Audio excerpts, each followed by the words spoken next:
O medicamento ocrelizumab tem registro sanitário já no Brasil há bastante tempo e, depois de um longo inverno, ele foi incorporado pela ANS e ele hoje consta da cobertura obrigatória das operadoras de planos de saúde quando a gente lê o rol de procedimentos, quando a gente lê o anexo 2 da Resolução 465 de 2021, a gente encontra ali o ocrelizumab dentro da cobertura obrigatória das operadoras de planos de saúde. Mas por que ainda na prática tem gente que diz que a operadora de plano de saúde recusou o fornecimento desse tipo de tratamento com ocrelizumab?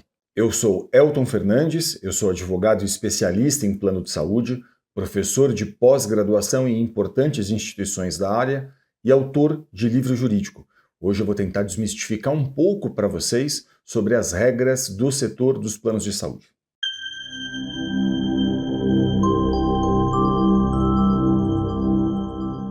Olha, eu vou explicar isso aqui para vocês de uma maneira mais técnica, como quase um professor de direito, porque essa não é uma matéria muito tranquila de a gente explicar. Vamos lá, vamos pensar o seguinte. O rol de procedimentos da ANS, o que é? É a Resolução Normativa número 465 de 2021. Isso é o que a gente tem como rol de procedimentos da ANS. Então, o anexo 1 diz assim que medicamentos imunobiológicos, subcutâneo, intramuscular ou endovenoso têm cobertura obrigatória. Mas é o anexo 2, é essa resolução no anexo 2, que vai estabelecer quais são as condições que o paciente precisa preencher para acessar esse tratamento. Então, o que você pode fazer? Depois de terminar esse vídeo, calma a ansiedade agora. Você vai fazer o seguinte, você vai entrar na Resolução Normativa número 465 de 2021 da ANS e você vai procurar o anexo 2 e vai clicar no anexo 2. Quando você encontrar o anexo 2, você vai direto para o item 65 desse anexo. O que é o item 65? É justamente onde está listado esse medicamento. É justamente onde a gente vai encontrar menção a esse medicamento. E aí, dentro desse item, você vai ler o seguinte, olha, você vai procurar ali a sua doença e entendendo ali qual é a sua doença, você vai ler a regrinha de cobertura que a ANS estabeleceu para que um paciente possa acessar o tratamento com esse medicamento, ok? Anexo 2, entrou lá no anexo 2, você vai encontrar então o item 65 e vai procurar a sua doença, que basicamente está ali em ordem alfabética. E aí você vai fazer o quê ao ler? Vai ler isso então e vai entender o seguinte, o seu caso está em acordo com a regra da ANS? Se você disser para mim, professor, o meu caso está em acordo com a regra da ANS, eu vou dizer para você, então, nesse caso especificamente, estando em acordo com a regra da ANS, você tem direito de cobertura natural por uma operadora de plano de saúde. Se a operadora de plano de saúde recusou, ao meu sentir, caberia a você promover uma reclamação na própria ANS, a fim de que a operadora de saúde pudesse rever, ou quem sabe até reclamar na ouvidoria da operadora, enfim, mecanismos aí em que você pode pedir a reanálise, porque você tem uma imensa chance de fazer com que o seu caso seja revisto, seja reavaliado, ok? Aí você pode dizer para mim o seguinte, olha, eu entrei na regra da ANS, fui na resolução 465, encontrei o anexo 2, fui no item 65, encontrei a minha doença, mas meu caso não está em acordo com o que está descrito ali por alguma condição, por alguma particularidade. Ou você pode dizer para mim, esse medicamento está ali descrito para outra doença que não propriamente para minha doença. E por isso a operadora de plano de saúde está recusando. Bom, nessa situação especificamente, aí eu entendo o seguinte, vai ser hora de você procurar um advogado experiente, especialista em plano de saúde, para poder te ajudar. Porque esse profissional, ele vai ter que sentar e fazer uma análise concreta a respeito do seu caso. Ele vai ter que fazer ali, entender qual é a doença, qual é a prescrição, qual é, por exemplo, vai ter que olhar para a prescrição médica para a doença e vai ter que entender até o seguinte, o que os pareceres técnicos, científicos dizem a respeito disso.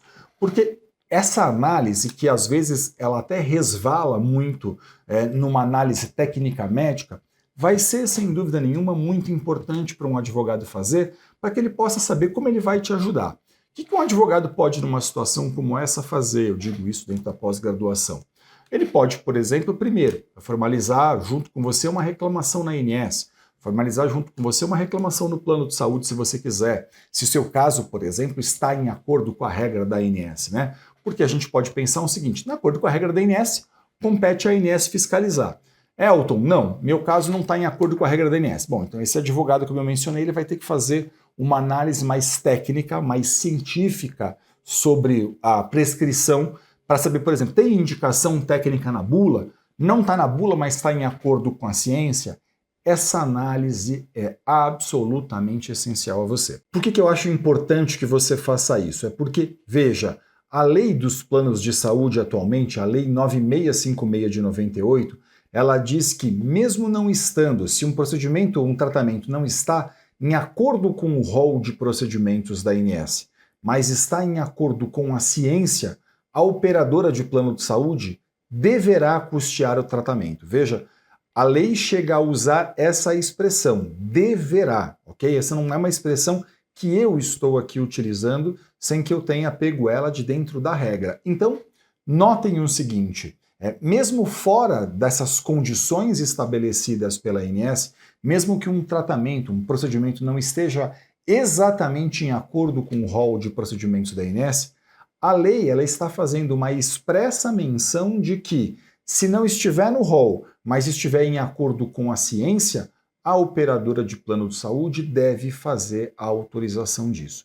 De modo que o que a gente percebe muitas vezes é que, claro, as operadoras de planos de saúde elas continuam entendendo que elas só cobrem aquilo que está em acordo com o rol da ANS, mas a gente também precisa lembrar aqui que o rol de procedimentos da ANS é uma regra inferior à lei e que, claro, sempre que houver, então, um descompasso entre o rol e a lei é superior a esse rol de procedimentos. Na prática, então, a gente percebe que há um descompasso entre o rol de procedimentos da ANS e a lei em inúmeros casos. E a partir daí, o que fazer? Nessa situação, um advogado especialista em plano de saúde vai poder analisar o seu caso e ele vai poder, então, a partir dessa análise, entender o seguinte: se está em acordo com a regra da ANS, ele pode, ele mesmo, inclusive, ajudar você a formalizar a reclamação dentro da ANS. Essa é uma prerrogativa que o advogado tem, que esse profissional possui.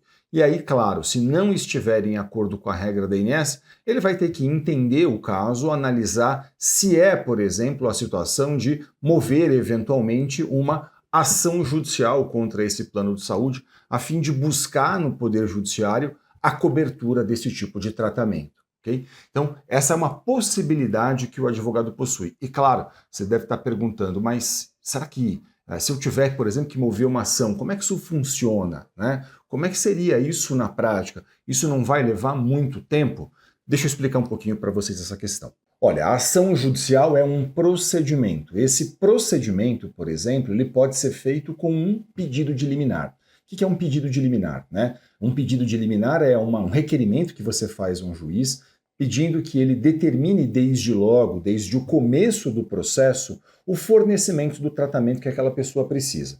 Então, por exemplo, se você demonstra para um juiz que existe um direito e uma urgência, o que o juiz pode fazer? Ele pode determinar desde logo o fornecimento daquilo que você está fazendo o pedido. Então, ele olha para o caso, ele sabe que um processo vai ser longo, e bem porque o juiz sabe que um processo vai ser longo, muitas vezes ele vai poder dizer o quê? Olha, estou entendendo que nesse caso, esse beneficiário aqui ele não pode esperar o final do processo para poder usufruir desse direito.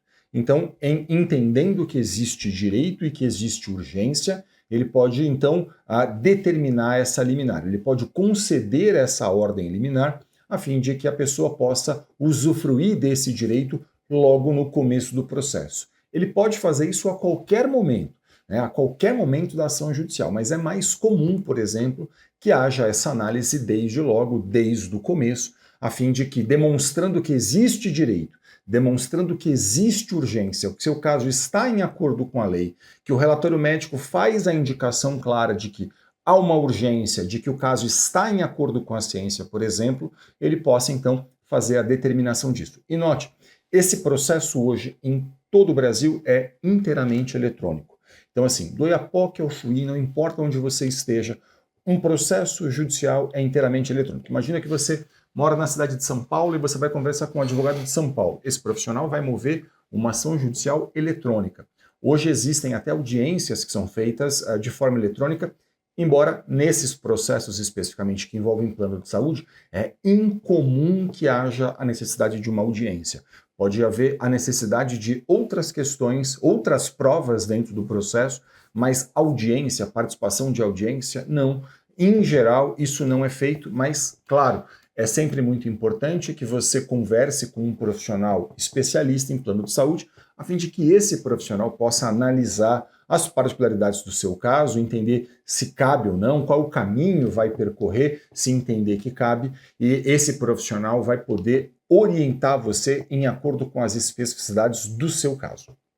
Você vai poder dizer para mim eventualmente, mas eu não conheço ninguém que seja especialista nisso. Veja, deixa eu falar uma coisa para vocês.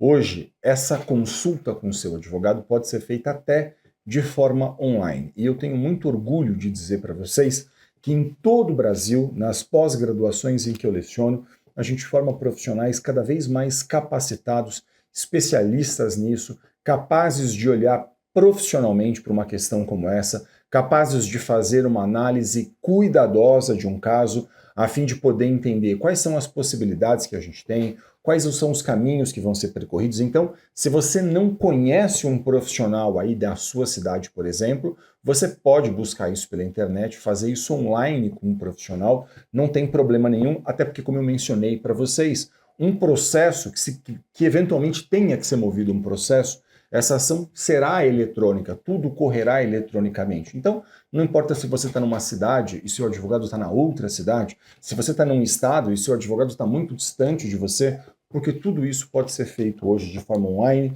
e eu tenho muito orgulho de poder dizer que em todo o Brasil a gente forma nas pós-graduações em que eu leciono profissionais muitíssimo capacitados para lidar com esse tipo de questão. Então, eu sugiro muito que você converse sempre com profissionais especialistas nesse tema. Eu espero que esse vídeo tenha sido útil a você. Muito obrigado pela sua audiência. Se ficou qualquer dúvida, deixe um comentário aqui no canal. Para a gente é sempre um grande prazer poder ajudar, interagir, tirar dúvidas e, claro, não deixe de acompanhar a gente nas redes sociais. Muito sucesso para você e saúde. Até o próximo vídeo.